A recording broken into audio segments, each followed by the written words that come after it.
Welcome to Subramani. One question which I keep getting asked is how to create a long-term portfolio or a long-term wealth. How does one create long-term wealth? So I'm talking just about that. I'm not talking about money that you need for your children's education or for your maybe this wealth creation is for your retirement also. So it's only for retirement that I'm talking about, or creating wealth. Don't confuse this with your other asset allocation and things like that. That should be separate. Right, in your overall portfolio, this is just one part of the strategy. This is not the complete strategy. So first of all, it's very simple, and I mean, this is perhaps the zillionth time that I'm saying that in the long run, to create wealth, N is far more important. So if you want to create 5 crores over 25 years, it's a no-brainer that most of you who are watching this will be able to create, because you may need to do an SIP of just some 25,000 rupees. But when you shrink that from 25 years to 20 years, that might go to 30,000, and from there to say 15 years, then it might go to 80,000 or 85,000. So then it becomes more and more difficult. So first of all, start with a long-term horizon in mind. And since you're only doing this to create wealth, I'm assuming all other targets you're provided separately. So what happens here is you say, okay, if I don't achieve the target, whatever I achieve is good. It is not like I need this money for my daughter's education for class 12. That money you need absolutely, right? There's no compromise on that. Or you say, okay, instead of buying a 20 lakh rupee car, I'll buy a 15 lakh rupee car. Instead of buying a 3 crore house, I'll buy a 2 crore house, or whatever, right? You might compromise on something.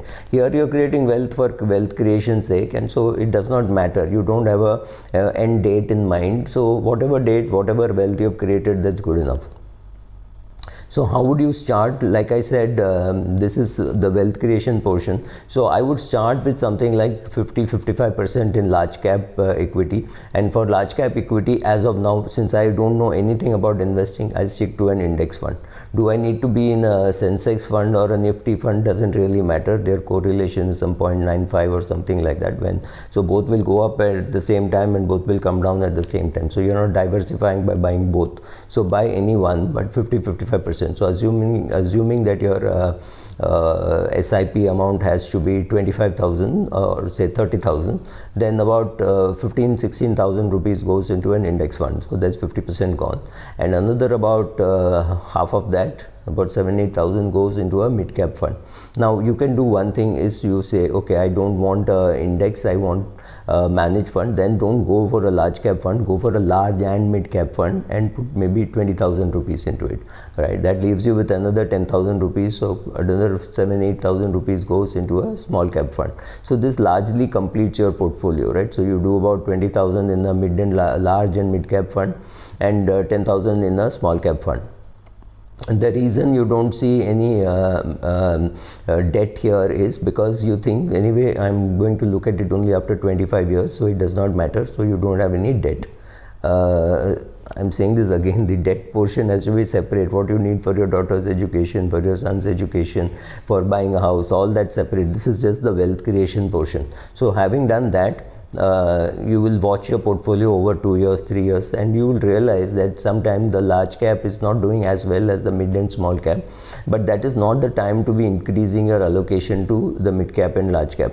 But if you find that the small cap has done extremely well, let's say you got 42% return in small cap and you've got something like 6% return in mid cap, that would be a good time to allocate more to mid cap and less to small cap, not because of anything else, but because you want to take some of the profits off the table from the small cap. So you will perhaps allocate less to small cap for a small tactical period. That could be maybe a year, right? For 1 year, you will stop your small cap SIP and you will increase your mid cap SIP till you reach a stage when the mid cap SIP is giving you something like 22% return or let's say 14-15% CAGR over a 5-year, 6-year period, which is a damn good thing. That is the time when you will say, okay, now let me allocate less to mid cap, less to small cap, and allocate more to large cap.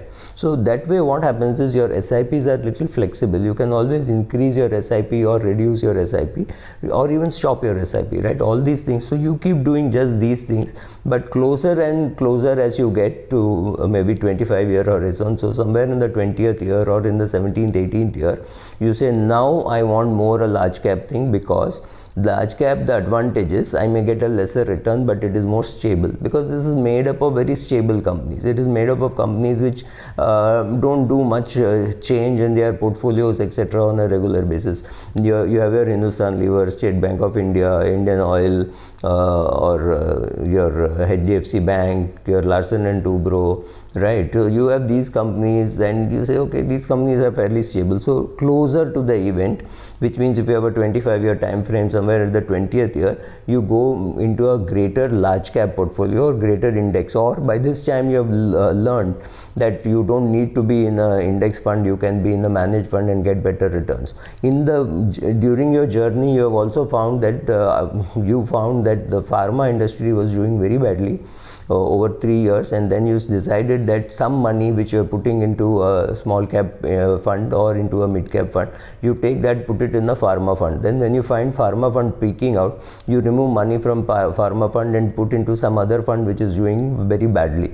I mean, some kind of tactical play, you use your last 10-15%, and that is just more like a tadka to the main meal. It's not the main meal, right? So you can do some international fund, you could do some gold fund, any of those things very, very tactically, not with a long-term resolve, saying, okay, I have put some money in the US market, this is for 5-6 years, so I have entered in and I will now stay put, I may not put further money, or Japanese market, any of these things, something which you want to do. Or you say, I will invest in one fund which will put into all these sectors. So here is one mother fund which will decide, where the fund manager will decide, should I be in pharma, should I be in infrastructure, should I be in banking, should I be in steel.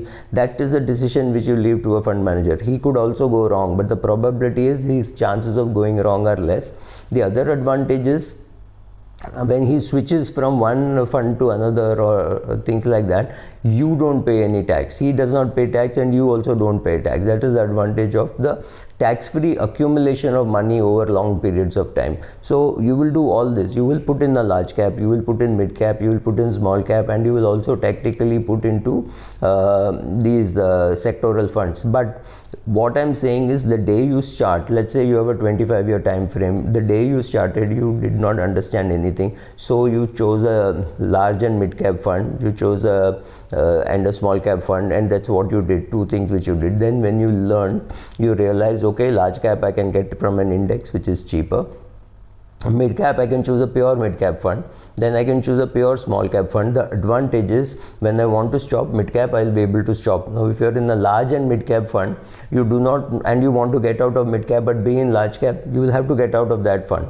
right? So choose very pure funds, a large cap fund, a mid cap fund, a small cap fund, and some kind of a sectoral fund. In sectoral fund and international funds, I would think you should choose one fund which decides whether to invest in US or UK or in Japan or in Germany or in China. They do it, you don't have to do it, and because then again switching becomes free for you, free of tax.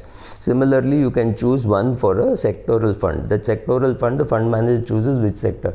Again, the switches are tax free, so you don't have to do anything. So these are some of the simple steps of creating wealth in the long run.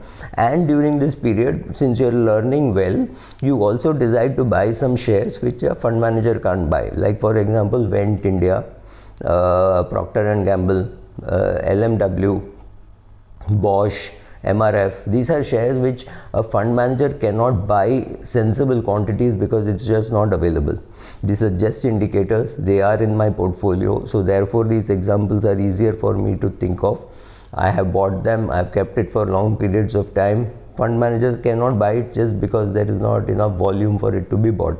So some fund, one MNC, Birla MNC fund or an IPRO MNC fund may have some of these shares. Now don't tell me that they don't have. Yes, they have Procter and Gamble, but your mid cap fund or your large cap fund, very less likely that you would have heard these names in their portfolios. So having put your investments, pick up some of these shares, and this is a nice route to long-term wealth. Of course, there are other things also which have to be done, but this is a complete must. You have to do these things first, and that is the good way to create wealth in the long run. Thank you.